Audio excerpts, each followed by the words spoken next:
May time pa nga noon na sobrang aga kong pumasok kaya medyo madilim-dilim pa. Iilan pa lang din yung nakikita kong estudyante noon. Habang naglalakad ako sa hallway noon papunta sa classroom namin, hindi ko talaga mapigilan na matakot noon kasi parang ang bigat sa pakiramdam. Yung parang may sumusunod sa'yo, ganun. Tapos, pagpasok ko ng classroom noon, kinausap pa ako ng isa kong kaklase noon. Nakita daw kasi niya ako habang naglalakad. Jed, saan ka dumaan?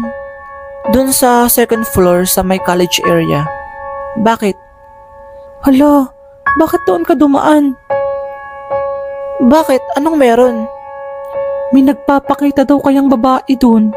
Kaya nga doon ako sa baba lagi dumadaan eh. Hala, totoo ba? Kaya pala parang nagtitindigan yung balahibo ko kanina habang naglalakad doon. Hapon na nun at last subject na namin nun. Nang may isang teacher na nagkwento sa amin ng isa sa mga nakakatakot na experience niya dito sa school namin. At simula noon ay tinagurian na siyang bayani ng ating bansa. Do you have questions? No, ma'am.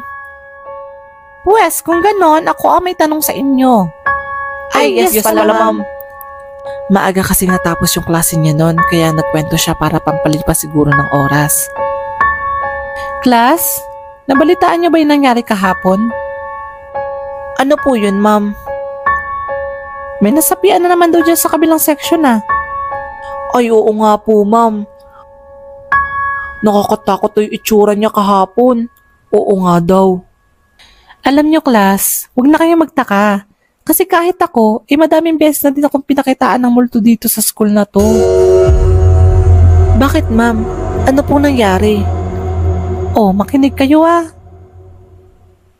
Dapit hapon na daw noon nang uuwi na si ma'am. Siya na lang daw yung natira sa faculty